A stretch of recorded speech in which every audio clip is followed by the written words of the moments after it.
Hello students, देखो light waves related objective questions में wave nature of light, wave nature of light क्या होगा? Huygens. Wave nature of light क्या होगा? बोलो। Huygens. Wave nature of light Huygens. और Huygens ने क्या कहा? लॉन्गिट्यूडनल, यानी लाइट वेव का जो मोशन है वह लॉन्गिट्यूडनल वेव मोशन है। बात समझ गए? बट इस प्रिंसिपल के द्वारा पोलराइजेशन को एक्सप्लेन नहीं किया जा सकता है। तो फ्रेनेल एंड यंग ने क्या कहा बाद में कि नहीं, light has transverse wave nature, light has transverse wave nature. बात समझ गए? तो ये जो ट्रांसवर्स वेव नेचर है, समझ गए, यही बाद में सत्य साबित हुआ। तो आपको है ना यही मानकर चलना है कि light has transverse wave nature. और एग्जाम में भी पूछेगा ट्रांसवर्स वेव नेचर ही, तो किन के अनुसार? तो फ्रेनेल एंड यंग के अनुसार। अब देखो पोलराइजेशन जो होता है ट्रांसवर्स वेव नेचर से रिलेटेड है, यानी पोलराइजेशन ट्रांसवर्स वेव नेचर से ही रिलेशन रखता है, याद रखना। Polarization transverse wave nature. दूसरा है an imaginary surface touching the wavelets in the same phase wave front कहलाता है। जैसे देखो यहां पर बनाए हुए हैं, यहां पर पॉइंट सोर्स है। अब एक स्फीयर पहले ही हम ड्रॉ कर लिए। अब देखो स्फीयर ड्रॉ कर लिए तो इसका इसका जो इसके जितने भी रेडियस हम ड्रॉ करेंगे सभी के लेंथ जो होंगे आपस में इक्वल होंगे। तो लेंथ इक्वल होंगे तो समझो यहां पर जो हम वेवलेट ड्रॉ किए हैं, यहां पर वेवलेट, यहां पर वेवलेट, यहां पर वेवलेट, यहां पर वेवलेट, यहां पर वेवलेट, यहां पर, तो जितने भी वेवलेट्स हैं तरंगिकाएं कहते हैं यार, जितने भी वेवलेट्स हैं वे सभी वेवलेट सेम फेज में होंगे। क्लियर हो गया? तो सेम फेज में होंगे तो पहले ही हम स्फीयर ड्रॉ करके बतला दिए। तो इसी स्फीयर को ना हम कहेंगे वेव फ्रंट कहेंगे। तो इमेजिन किए हैं हम, तो ड्रॉ किए हैं बोर्ड पर, लेकिन इमेजिन किया जा सकता है। ऐसे ईयर में ड्रॉ करना संभव नहीं ना यार, बोर्ड पर ना ड्रॉ कर लेंगे। तो सोर्स यहां है और सोर्स से सेम डिस्टेंस पर जितने भी वेवलेट्स होंगे सभी सेम फेज में होंगे। आप उनको टच करने वाला जो इमेजिनरी सरफेस होगा उसी को हम कहेंगे वेव फ्रंट। तो सुनो, सोर्स पॉइंट सोर्स के नजदीक में जो वेव फ्रंट होगा स्फेरिकल होगा। अगर लाइन स्लिट है, ऐसा लंबा सोर्स है लाइट का, तो उसके कारण सिलिंड्रिकल होगा। और अगर सोर्स इनफाइनाइट डिस्टेंस पर है तो उसके कारण जो वेव फ्रंट बनेगा वह कैसा बनेगा? प्लेन। जैसे देखो वेव्स आ रहे हैं, हम है ना टू प्लेन सरफेसेस यहां ड्रॉ किए हैं, तो ईच ऑफ देम जो है क्या है? प्लेन वेव फ्रंट है। क्लियर हो गया? अब देखो नेक्स्ट, देखो the phase difference between two points on the same wave front is zero। एक ही वेव फ्रंट पर, इसी वेव फ्रंट पर, है ना, टू पॉइंट्स के बीच में जो फेज डिफरेंस होगा that will be zero. Just I discussed, अभी हम बतलाया कि देखो इस पॉइंट सोर्स से सेम डिस्टेंसेस पर जितने भी वेवलेट्स होंगे सेम फेज में होंगे। जब वेवलेट्स सेम फेज में होंगे तो डिफरेंस क्या होगा? जीरो ही ना होगा जी। अब देखो नेक्स्ट, देखो colour of light by wave nature, यानी लाइट के पास डिफरेंट कलर्स हैं। जैसे व्हाइट लाइट, सोलर लाइट जो है ना, सोलर लाइट जो है के पास डिफरेंट कलर्स हैं। तो उनकी पहचान जो है फ्रीक्वेंसी के द्वारा होता है ना, बाय वेव नेचर। यानी वेव नेचर का प्रिंसिपल कहता है, वेव नेचर का प्रिंसिपल कहता है कि फ्रीक्वेंसी के द्वारा ही हम यानी डिफरेंट कलर्स को रिकॉग्नाइज करते हैं। नेक्स्ट देखो coherent sources of light. Coherent sources का मतलब हुआ sources produce same frequency and constant initial phase difference. अगर टू सोर्सेस है लाइट के, सेम फ्रीक्वेंसी के लाइट प्रोड्यूस कर रहे हैं और इनिशियल इनिशियल जो फेज डिफरेंस है वो कांस्टेंट है, तो समझो कि दोनों सोर्सेस जो हैं कोहेरेंट सोर्सेस है। ठीक। अब कहता है इनकोहेरेंट सोर्सेस, फ्रीक्वेंसी सेम भी हो सकता है, नॉट सेम यानी सेम नहीं भी हो सकता है, but no stable phase difference. जो फेज डिफरेंस होगा वह स्टेबल नहीं होगा, वो वेरिएबल होगा, बदलेगा। तो याद रखना कोहेरेंट सोर्सेस प्रोड्यूस करने के लिए एक ही सोर्स से दो सोर्स को पैदा करना होगा।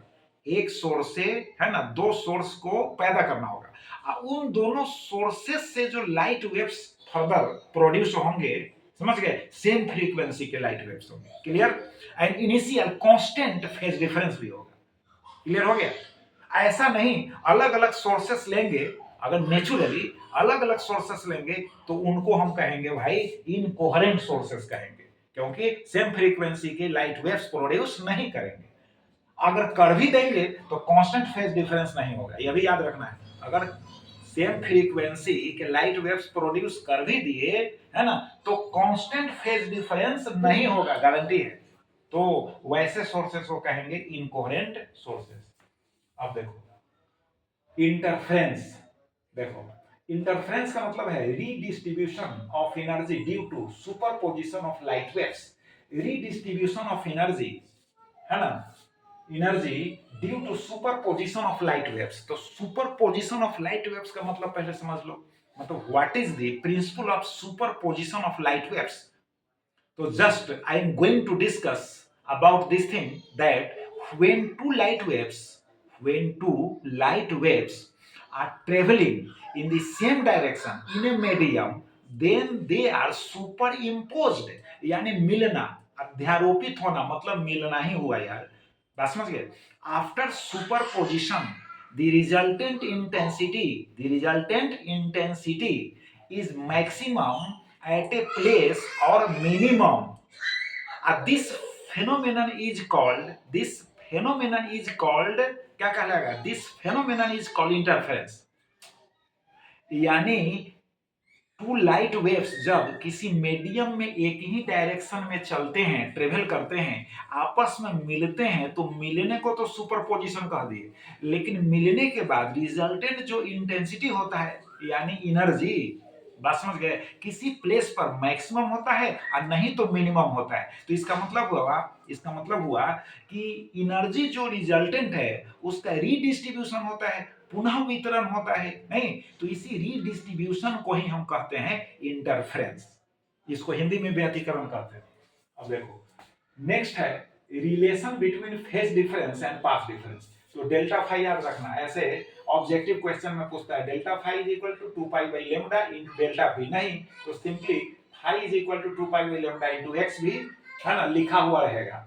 देखो cause of colour of thin film, cause of colour of thin film, तो इसमें ऑप्शन में रहेगा इंटरफेरेंस, पोलराइजेशन और भी रहेगा ऑप्शन में, है ना, तो आप इंटरफेरेंस को सेलेक्ट करना। Cause of colour of thin film यानी वाटर सरफेस पर अगर हम वेल ड्रॉप, कुछ ड्रॉप्स वहां पर डाल देते हैं तो लाइट में, बात समझ गए, लाइट में डिफरेंट कलर्स का वहां पर फिल्म दिखाई देता है, तो उसका कारण जो है इंटरफेरेंस है यानी व्यतिकरण है। नेक्स्ट देखो फॉर कंस्ट्रक्टिव इंटरफेरेंस, देखो कंस्ट्रक्टिव इंटरफेरेंस, कंस्ट्रक्टिव जहां पर रिजल्टेंट इंटेंसिटी मैक्सिमम हो, समझ गए ना, उसको हम कंस्ट्रक्टिव इंटरफेरेंस कहते हैं। जब किसी स्थान पर, किसी प्लेस पर रिजल्टेंट इंटेंसिटी मिनिमम हो तो उसको हम कहते हैं डिस्ट्रक्टिव इंटरफेरेंस। एक हो गया कंस्ट्रक्टिव और दूसरा हो गया डिस्ट्रक्टिव, बात समझ गए। तो देखो कंस्ट्रक्टिव के लिए याद रखना phi is equal to plus minus 2n pi. अब एग्जाम में जो ऑब्जेक्टिव क्वेश्चन में हो सकता है प्लस माइनस नहीं भी दे यार, सीधे लिख दे 2n पाई, तो 2n पाई हुआ सही है ना। अगर प्लस माइनस रहेगा तो प्लस माइनस सही उसमें आप सिलेक्ट कर लीजिएगा। नेक्स्ट देखो for constructive interference delta P is equal to कितना होगा 2n लैम्डा बाई 2। अरे 2n लैम्डा बाई 2 का मतलब n लैम्डा ना हुआ बुर्बक, यहाँ 2 कैंसिल हो जाएगा तो n लैम्डा। तो अगर इस स्टाइल में देगा तो यही सही, इस स्टाइल में देगा तो यही सही, बात समझ में आ गई। नेक्स्ट है फॉर डिस्ट्रक्टिव इंटरफेरेंस, देखो फाई इज इक्वल टू कितना होगा plus minus 2n plus 1 into pi, और प्लस माइनस नहीं देगा तो 2n प्लस 1 इंटू पाई रहेगा। और फिर for destructive interference delta P is equal to 2n plus 1 into lambda by 2। देखो फाई जहां लिखा हुआ है वह फेज डिफरेंस हुआ, फाई तो फ से फेज बोल नहीं सकते हो, फेज डिफरेंस माइंड में नहीं रहेगा, फाई है तो फेज डिफरेंस हुआ। पी लिखे हुए हैं, डेल्टा पी लिखे हुए हैं, मैथ्स पढ़ते हो, डेल्टा कहाँ यूज होता है, स्मॉल डी कहाँ यूज करते हैं, ये तो याद ही ना होगा। तो पी से समझो ना, लेटर जो मेन है पी से समझो, मैथमेटिकल कॉन्सेप्ट को छोड़ो, पी से समझो। तो पी से पाथ, तो पाथ डिफरेंस हो गया, फाई तो फेज डिफरेंस हो गया, फिर से समझो, पी से पाथ तो पाथ डिफरेंस हो गया, फाई तो फेज डिफरेंस हो गया। तो याद रखना, ये हो गया पाथ डिफरेंस और ये हो गया फेज डिफरेंस, फिर हो गया पाथ डिफरेंस, फिर हो गया फेज डिफरेंस। अब फ्रिंज विड्थ जो होता है beta is equal to lambda D by D होता है। फ्रिंज विड्थ, फ्रिंज की चौड़ाई beta is equal to lambda D by D. अब देखो लेमडा क्या है, wavelength of light used in that experiment. और डी क्या है, डिस्टेंस, देखो डी यहां बतलाया भी है, डी डिस्टेंस ऑफ स्क्रीन है फ्रॉम दी सोर्स, सोर्स से स्क्रीन का डिस्टेंस है, पर्दा की दूरी है। स्मॉल डी क्या है, टू सोर्सेस के बीच का डिस्टेंस है। अब एक चीज समझो कि अगर हम लेमडा इंक्रीज करते हैं, लेमडा अगर इंक्रीज करते हैं तो बीटा क्या होगा, इंक्रीज करेगा। अगर डी को बढ़ाएंगे तो बीटा भी बढ़ेगा, बीटा यानी इंक्रीज करेगा। अगर स्मॉल डी को अगर इंक्रीज कर दिए तो बीटा डिक्रीज कर जाएगा। अब एक चीज समझो कि अगर हम पूरे एक्सपेरिमेंट की व्यवस्था को, अरेंजमेंट को हम इमर्ज करा देते हैं कंप्लीटली यानी पूरी तरह से वाटर में, और वाटर के इनसाइड में एक्सपेरिमेंट अगर करना शुरू कर दे तो भाई वाटर के इनसाइड में जब पूरे सिस्टम को हम इमर्ज करा देंगे, डुबा देंगे, तो किस चीज पर क्या प्रभाव पड़ेगा। तो देखो डी पर कोई चेंज नहीं, स्मॉल डी पर कोई चेंज नहीं, तो बीटा पर तो चेंज होगा। तो बीटा पर चेंज होगा यानी बीटा चेंज होगा यार, बीटा पर चेंज मतलब बीटा चेंज होगा। तो बीटा चेंज कब होगा, जब लेमडा चेंज होगा। अब समझ में आ गई, लेमडा चेंज होगा। तो देखो लाइट जब है ना एयर से वाटर में इंटर करता है तो फ्रीक्वेंसी रिमेन्स अनचेंज, फ्रीक्वेंसी नहीं बदलता है, स्पीड चेंज हो जाता है, वेवलेंथ चेंज हो जाता है, बट फ्रीक्वेंसी रिमेन्स अनचेंज। याद रखना, फ्रीक्वेंसी नहीं बदलता है, आवृत्ति नहीं बदलती। तो लेमडा घटा के बढ़ा, तो लेमडा घटा के बढ़ा तो लेमडा जो होगा घट जाएगा, पानी के इनसाइड में लाइट का जो वेवलेंथ होगा वह रिड्यूस हो जाएगा। समझ गए, तो यहाँ लिख भी दिए हैं हम, देख लो, lambda W is less than lambda A. और जब ये लिख दिए तो इनसाइड वाटर जो हुआ फ्रिंज विड्थ बीटा डिक्रीज है, जबकि लेमडा डिक्रीज करेगा तो बीटा भी डिक्रीज कर जाएगा। क्लियर हो गया कि नहीं।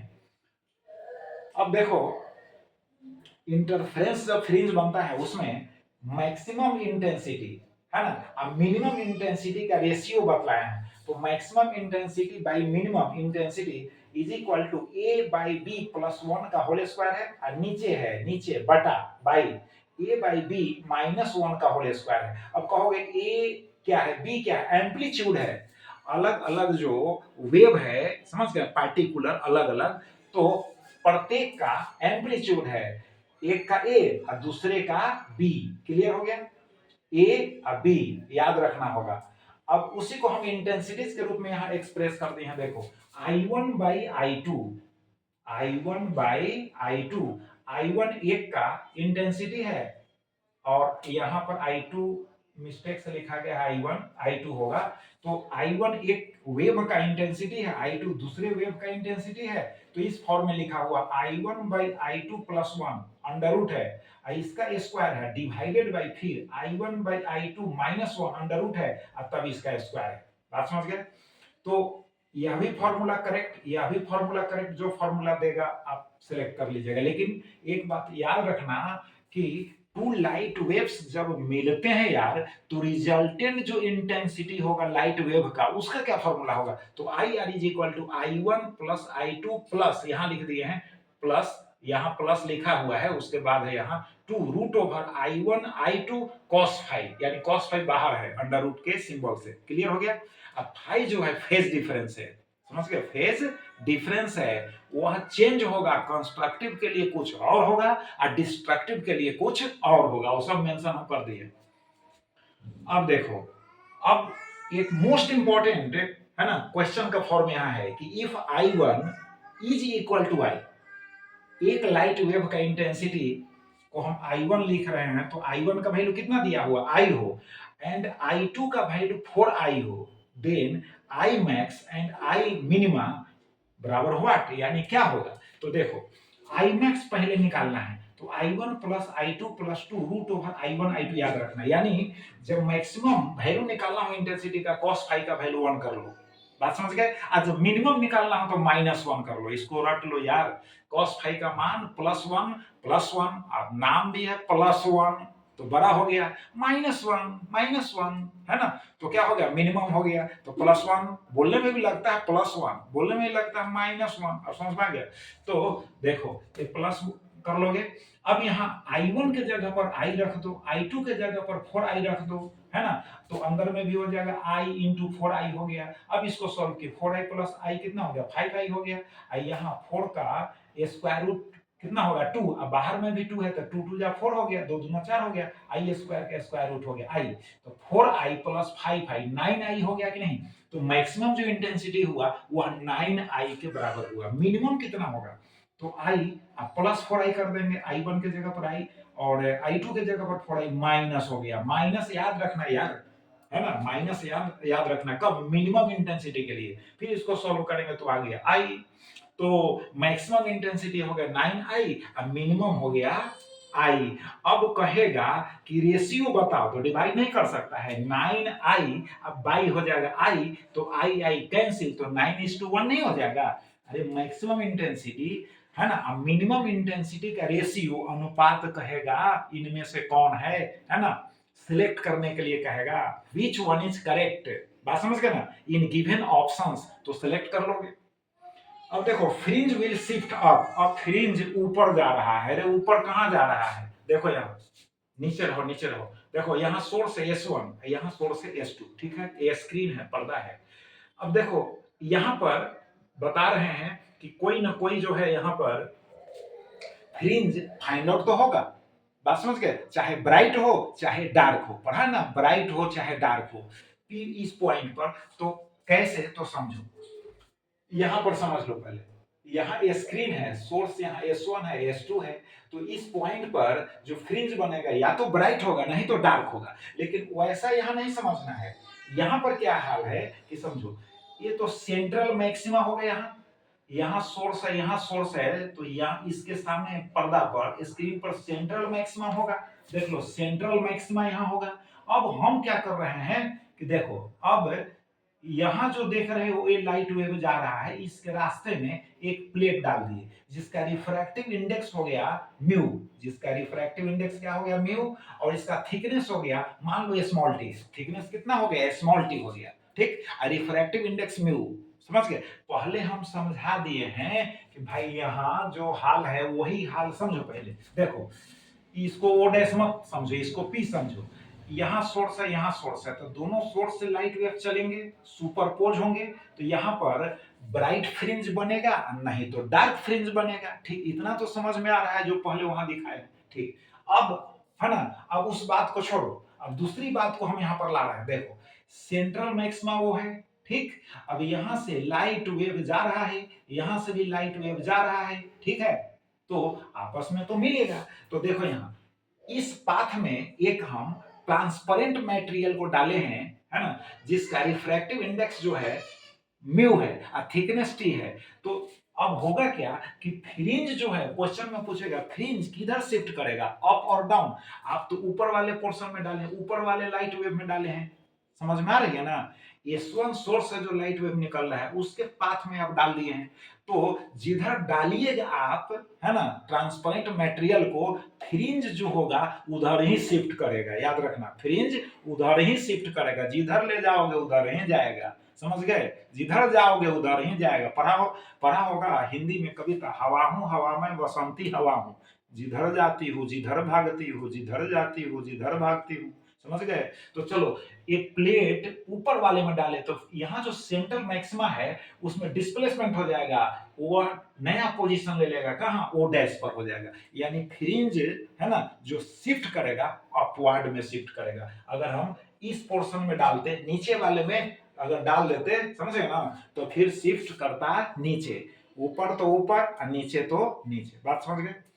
नेक्स्ट देखो, उसके बाद है bending of light at edge of the obstacle, अगर लाइट के पाथ में, रास्ता में अगर अवरोधक है ना, बाधा उत्पन्न करते हैं। किसी ऐसे मटेरियल को हम प्लेस कर देते हैं जिससे लाइट आर पर नहीं हो सकता है, तो उसके किनारे से जो है लाइट बेंड कर जाता है ना, और उसका शैडो बना देता है। बात समझ गए, शैडो बना देता है।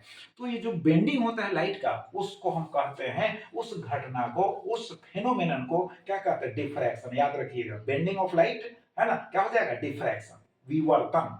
अब देखो ट्रांसवर्स नेचर जो है उसका संबंध पोलराइजेशन से है, वहां भी लिखे, यहां भी लिख दिए। ठीक है, ब्रूस्टर्स लॉ याद रखना, tan IP is equal to mu. ये ब्रूस्टर्स लॉ के लिए ऑप्शन में दे देगा, तो याद रखिएगा tan IP is equal to mu. Limit of resolution of human eye 1.2 minute लिखा हुआ है, मिनिमम मत समझना, 1.2 है ना, मिनट लिखा हुआ है, यानी एंगल को हम मिनट में भी रिप्रेजेंट करते हैं, सेकंड में भी रिप्रेजेंट करते हैं। तो यहाँ limit of resolution of human आई याद रखिएगा, है ना, मोस्ट इंपॉर्टेंट है, 1.2 मिनट। और यहाँ पर लिख दिए हैं, यहाँ पर देख लो, डायमीटर ऑफ प्यूपिल, और प्यूपिल किसका, ह्यूमन आई का जो प्यूपिल है उसका डायमीटर कितना होता है, 2 मिलीमीटर अप्रोक्सीमेटली। याद रखना, यह भी पूछ सकता है, 2 मिलीमीटर अप्रोक्सीमेटली। और एक बात और याद रखो, सेंसिटिव वेवलेंथ, यानी ह्यूमन आई जो है is sensitive to which wavelength, तो 555 नैनोमीटर, इस वेवलेंथ के प्रति जो है ह्यूमन आई ज्यादा सेंसिटिव होता है। तो देखो हम सभी पॉइंट्स को यहाँ पर इंक्लूड किए हैं। अब लगता है कि अगर आप इन सभी पॉइंट्स को अच्छी तरह से, है ना, प्रैक्टिस करते हो, तो एक भी क्वेश्चन जो है interference as well as diffraction से एग्जाम में नहीं छूटेगा। अगर आएगा तब, ऐसा ना कह रहा हूं कि यही टोटल क्वेश्चन आ जाएगा, समझ गए। अगर इस, है ना, इस टॉपिक से रिलेटेड अगर आएगा तो इन्हीं, है ना, सेट में से रहेगा, ये गारंटी है। तो रिवाइज कर लेना, फिर नेक्स्ट वीडियो में नेक्स्ट हम टॉपिक देखेंगे जो मोस्ट इंपॉर्टेंट होगा, जिससे क्वेश्चन ज्यादातर आता है, उस टॉपिक से रिलेटेड ऑब्जेक्टिव्स को, है ना, डिस्कस करेंगे। Thank you.